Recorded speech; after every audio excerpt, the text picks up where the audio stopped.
Hello everyone, welcome back to my channel. আজ class 8-এর ধাতু ও অধাতু related কিছু কোয়েশ্চেন তোমাদের জন্য রেখেছি, তো সেগুলো তোমরা দেখে নাও। ফার্স্ট কোয়েশ্চেন কি আছে, ধাতু কাকে বলে, উদাহরণ দাও। ধাতু হচ্ছে যে সমস্ত মৌলগুলো সাধারণ অবস্থায় কঠিন, শক্ত, যাদের ঔজ্জ্বল্য আছে অর্থাৎ চকচকে হয়, যারা আলোক প্রতিফলনে সক্ষম অর্থাৎ লাইট পড়লে সেটা রিফ্লেক্ট হয়, তাপ এবং তড়িতের সুপরিবাহী হয়। ধাতু মাত্রই কি সাধারণত তাপ এবং তড়িতের সুপরিবাহী, এবং যাকে আঘাত করলে একটা ধাতব শব্দ উৎপন্ন হয়, তাদেরকেই বলা হচ্ছে ধাতু। তাহলে কঠিন হবে, শক্ত হবে, যার ঔজ্জ্বল্য থাকবে, আলো পড়লে সেটা রিফ্লেক্ট করবে, তাপ এবং তড়িতের সুপরিবাহী হবে এবং আঘাত করলে ধাতব শব্দ উৎপন্ন হবে।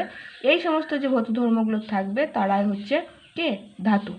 এরকমই কিছু উদাহরণ তাহলে ধাতুর: সোনা, তামা, সিলভার, লোহা, জিঙ্ক, এই সমস্ত হচ্ছে ধাতুর উদাহরণ। নেক্সট তাহলে চলো, অধাতু কাকে বলে এবং তার উদাহরণ। যে সমস্ত মৌলগুলো সাধারণ অবস্থায় কঠিন অর্থাৎ হালকা ওজনের হবে, কঠিন, গ্যাসীয়, সাধারণত কঠিন বা গ্যাসীয় হয়, ওজনে কি হয়, হালকা হয়, ধাতুর তুলনায় অনেক হালকা হয়, যারা সাধারণত অনুজ্জ্বল হয়, অধাতু মানে অনুজ্জ্বল, অধাতু আর অনুজ্জ্বল এটা থেকে মনে রাখতে পারবে। আলোক প্রতিফলনে অক্ষম, আলোক প্রতিফলন এরা করে না, অর্থাৎ ধাতুর উপরে যদি অধাতুর উপরে আলো পড়লে সেটা রিফ্লেক্ট করে না। তাপ এবং তড়িতের পরিবাহী নয়, যাকে আঘাত করলে ধাতব শব্দ উৎপন্ন হয় না তাকেই অধাতু বলছে। তাহলে ধাতুর উল্টোগুলোই হচ্ছে অধাতু, ঠিক আছে। তাহলে তাপ তড়িতের পরিবাহী নয়, আঘাত করলে ধাতব শব্দ উৎপন্ন হয় না, আলোক প্রতিফলন করে না, উজ্জ্বল নয়, ওজনে হালকা, কঠিন বা গ্যাসীয় হতে পারে, তাদেরকে আমরা বলবো অধাতু। অবশ্যই এই ধাতু আর অধাতুর এই যে কঠিন বা তাপ ও তড়িতের সুপরিবাহী কুপরিবাহী, এগুলোর কিছু ব্যতিক্রম অবশ্যই আছে, সেগুলো আমরা পরে দেখছি। তো এই সমস্ত ধর্মগুলো থাকলে অধাতু হয়, তো এর অধাতু বলা হয়। তো সেরকম অধাতু উদাহরণ হচ্ছে কি, সালফার, কার্বন, ফসফরাস, ক্লোরিন, এরা হচ্ছে অধাতু উদাহরণ। Sulphur, sulphur S, carbon C, phosphorus P, chlorine হচ্ছে কি সিএল, এগুলো হচ্ছে অধাতুর উদাহরণ। নেক্সট দেখো কি প্রশ্ন আছে, এমন একটি পদার্থের নাম লেখো। এগুলো একটু ব্যতিক্রমী প্রশ্ন, যেগুলো ধাতু বা অধাতু হয়েও তাদের ধর্মটা কিন্তু উল্টো। এমন এক কঠিন পদার্থের নাম লেখো যারা ধাতু হলেও নরম। সেরকম কি, সোডিয়াম, পটাশিয়াম, লিথিয়াম, এরা হচ্ছে ধাতু কিন্তু এরা নরম, একটু ধারালো ছুরি দিয়ে এদের কিন্তু কাটা যায়। সোডিয়ামের চিহ্ন কি, Na, পারমাণবিক সংখ্যা কত, 11। পটাশিয়ামের কি, কে, পারমাণবিক সংখ্যা কত, 19। লিথিয়ামের চিহ্ন কি, Li, আর পারমাণবিক সংখ্যা কত, 3। তাহলে এই ধাতুগুলো হচ্ছে কঠিন, ধাতু হলেও নরম।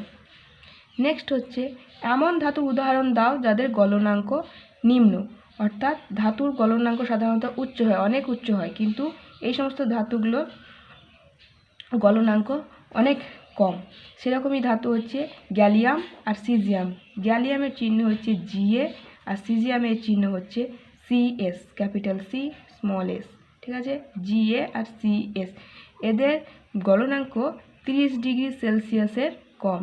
30 ডিগ্রি সেলসিয়াসের কম মানে আমাদের এখন ওয়েস্ট বেঙ্গলে যে টেম্পারেচার চলছে তাতে গরমের সময় এরা সব সময় তরল হয়ে থাকে, তাই না।